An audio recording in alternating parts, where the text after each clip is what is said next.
کیا خیبر پختونخوا کے سینٹ انتخابات میں انتخابات ہونے سے پہلے ہی نمائندگیوں میں اسٹیبلشمنٹ جیت گئی اور کارکن ہار گیا؟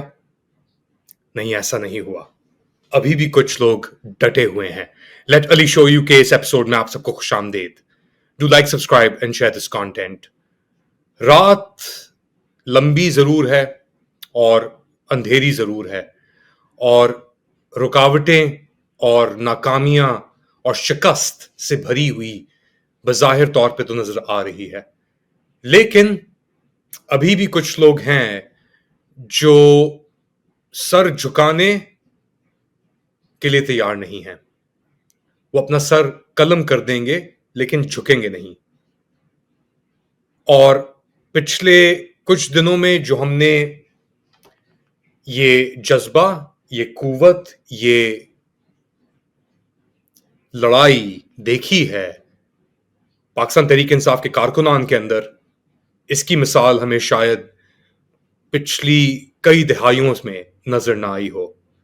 اور اسپیشلی عرفان سلیم اور خرم ذیشان، یہ دو پاکستان تحریک انصاف کے گراس روٹ لیول کے ایکٹیوسٹ، ورکرز، اور ان دونوں کے ڈفرنٹ انجام تو نہیں کہیں گے، کیونکہ عرفان سلیم بھی اس جنگ کے اندر اس نے اپنے ہتھیار ڈال دیے پارٹی قیادت کی خاطر، لیکن خرم ذیشان ابھی بھی ڈٹا ہوا ہے. پہلے سنیں عرفان سلیم نے کیا کہا. ایک لمبا، ایک تھوڑا بہت ایموشنل، اس نے راتوں رات، یعنی پیر کی صبح آپ سمجھ لیں، پاکستان تحریک انصاف کے لیڈرز کھڑے ہوئے ارد گرد، شاہد خٹک بھی بیٹھا ہوا جو علی امین گندا پور کا ایک پرزہ آپ سمجھ لیں. بیرسٹر سیف کے اوپر بھی بات کی گئی مگر وہ موجود نہیں تھا آبویسلی. تیمور جھگڑا کھڑا ہوا تھا ساتھ. عرفان سلیم کو 100 سلام. ایک لڑائی ہارنے سے جنگ نہیں ہاری جا سکتی، اور جتنا دل کے اندر آپ کہہ لیں کہ رسپیکٹ ہے اور ایڈمریشن ہے عرفان سلیم کے لیے، وہ اسپیچ کے بعد بڑھ گئی ہے. تو وہ اسپیچ کیا ہے، ملاحظہ کریں. لوگ کہتے ہیں کہ اگر ہم نے سیٹ کی خاطر کھڑے ہوئے تھے، ہم سیٹ کی خاطر نہیں کھڑے ہوئے تھے. ہم لیڈرشپ کو یہ پیغام دینا چاہتے تھے کہ پاکستان تحریک انصاف کا ورکر صرف گولیاں کھانے کے لیے نہیں ہے، صرف وہ زخمی ہونے کے لیے نہیں ہے. ان کے بچے، ان کے خاندان، وہ سب جو ہے وہ عمران خان کے نظریے کے ساتھ کھڑے. آپ کو اور ہم سب کو، پاکستان تحریک انصاف کے کارکن کو وہ مقام دینا ہوگا. کوئی کسی کا زر خرید غلام نہیں ہے. ہماری جتنی بھی لیڈرشپ ہے، میں ان سے درخواست کرتا ہوں، پوری سینٹرل لیڈرشپ سے یا پروونشل لیڈرشپ سے یا ہماری جو یہاں پہ خیبر پختونخوا کے چیف منسٹر ہیں، ان سب سے میں درخواست کرنا چاہتا ہوں کہ ہمیں کوئی ذاتی لالچ نہیں ہے. ہم کسی سیٹ کی خاطر نہیں کھڑے، نہ ہمیں یہ سیٹیں. اس سے پہلے 2018 کا الیکشن آپ چیک کر لیں کہ اس وقت کے سابقہ چیف منسٹر پرویز خٹک، اس وقت کے اسپیکر صاحب جو تھے اسد کیسر صاحب، اور عاطف خان جو وہ ایک منسٹر تھے اس وقت. اور جب ٹکٹس کی ڈسٹریبیوشن ہو رہی تھی تو مجھے اسپیکر ہاؤس پہ بلایا گیا اور میرے سے ٹکٹس کے بارے میں پوچھا گیا. میں نے اس وقت بھی ان کو کہا تھا کہ میں الیکشن نہیں لڑ سکتا، میں نہیں لڑنا چاہتا. وہاں پر بھی میں نے پارٹی کے ورکرز جو میرے سے ہو سکتا تھا، جو کچھ بھی ہو سکتا تھا، میں نے دیا. یہ ارباب صاحب بیٹھے ہوئے اس وقت، وہ جنرل سیکرٹری تھے.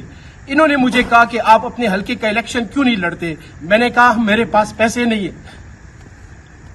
میرے سے خان صاحب سے ہماری ملاقات ہوئی تھی 2018 کے الیکشن سے پہلے. ہمیں بلایا گیا تھا، جو پرانے لوگ تھے ان کو بلایا گیا تھا اور ان سے کہا گیا تھا جو بھی وہاں پہ باتیں ہوئی. اینڈ میں انہوں نے پھر مجھے سائٹ پہ بلا کر مجھے کہا کہ عرفان آپ الیکشن کیوں نہیں لڑ رہے. میں نے وہاں پر بھی ان کو کہا کہ میرے پاس پیسے نہیں ہیں. لیکن ہم نے کبھی بھی تحریک انصاف کی انٹیگریٹی کے اوپر، عمران خان کے ویژن کے اوپر اور عمران خان کے نظریے کے اوپر کبھی بھی ہم نے سودا نہیں کیا. ہم آپ سے درخواست کرتے ہیں، یہ جس قسم کے معاملات آپ پارٹی میں چلانا چاہتے ہیں، یہ آپ چلا رہے ہیں، یہ تحریک انصاف کے کارکنوں کو منظور نہیں ہے. تحریک انصاف کے ووٹرز کو، تحریک انصاف کے سپورٹرز کو اور تحریک انصاف سے وابستہ لوگوں کو جو ہے یہ وہ والی پارٹی نہیں ہے. ہم نے اپنی جوانیاں اس لیے نہیں لٹائی کہ یہاں پر چند لوگوں کا جو ہے وہ فیصلہ چلے گا. اور چند لوگ بیٹھ کر منورنگ کر کے اور مینج کر کے معاملات جو ہے وہ یہاں پر فیصلے نکالیں گے اپنے جو بھی ان کا غرض ہے. میں پھر دیکھیں آپ سے درخواست کرتا ہوں پوری لیڈرشپ سے کہ جو طریقہ کار اختیار کیا گیا, کیا کوئی پارلیمانی بورڈ بنایا گیا؟ کیا پولیٹیکل کمیٹی میں اس کے اوپر کوئی ڈسکشن ہوئی؟ کیا جو سی سی کی جو ہماری کمیٹی ہے کور کمیٹی کی اس کے اوپر ان معاملات کے اوپر کہیں پہ ڈسکشن ہوئی؟ جو پچھلی لسٹ تھی وہ جہاں سے اپروو ہوئی تھی اس کو کیوں چینج کیا گیا؟ چینج کرنے سے پہلے اور عمران خان سے اپروول لینے سے پہلے اور اس کو کیوں ڈسکس نہیں کیا گیا؟ پارٹی کے جو فورمز تھے وہاں پہ ڈسکس کیوں نہیں کیا گیا؟ اور پھر جو اسٹیبلشمنٹ کا ٹاؤٹ ہے, جو سب کو پتا ہے کہ بیرسٹر سیف وہ ہمیں کسی صورت قبول نہیں ہے, اس کا کوئی فیصلہ یا اس کی کوئی بات وہ ہمیں قبول نہیں ہے. ہمارے لیے عمران خان کا کہا ہوا, عمران خان کا جو بھی حکم ہوگا وہ ہمارے لیے سر آنکھوں پر, لیکن بیرسٹر سیف جیسے ٹاؤٹس اگر وہ یہ فیصلہ لے کر آئیں گے تو ہمیں کوئی ایسی جو ہے وہ فیصلے اور یہ اس طرح کے اقدامات ہمیں منظور نہیں ہے.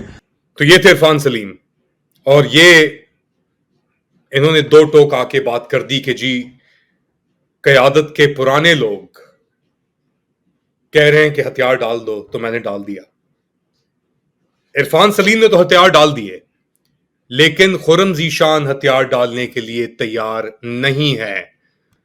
اور اس پریسر کے بعد خرم ذیشان نے ایک سیریز آف ٹویٹس کی اپنے سوشل میڈیا اکاؤنٹ کے ذریعے, جس کے اندر انہوں نے فیلڈ مارشل کو نشانہ بنایا, جس کے اندر انہوں نے کہا کہ میں مجبور نہیں آزاد انسان ہوں اور آزادی کا یہ شرف اللہ نے مجھے بخشا ہے. ایک عام بندہ ہوں لیکن ہوں صرف اپنے اللہ کا بندہ, کسی اور کا نہیں.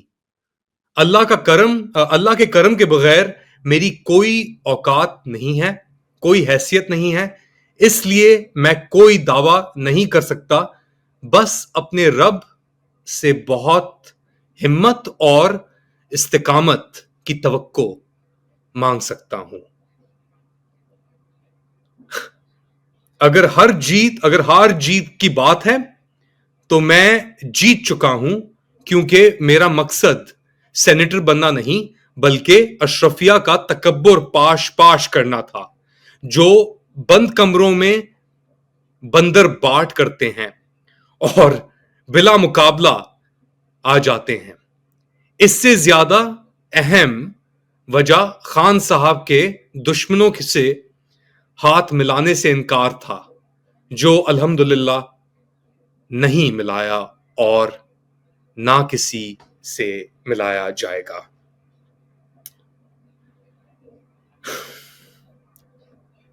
گرتے ہیں, کھڑے ہوتے ہیں اور پھر چل پڑتے ہیں. شکست کی گنجائش نہیں ہے. شکست صرف انسان کے دماغ میں, دل میں اور ایمان میں ہو سکتی ہے, مگر جیت و ہار وہ اللہ کے ہاتھ میں ہے.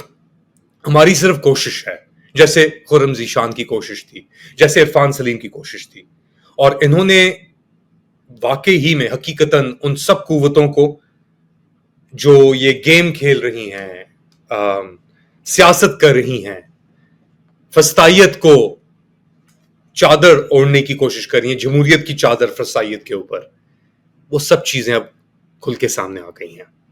آپ لوگ کیا سمجھتے ہیں بتائیں مجھے کامنٹ سیکشن میں. Do like, subscribe and share this content. اپنا خیال رکھیے گا. اگلی بار تک اللہ حافظ.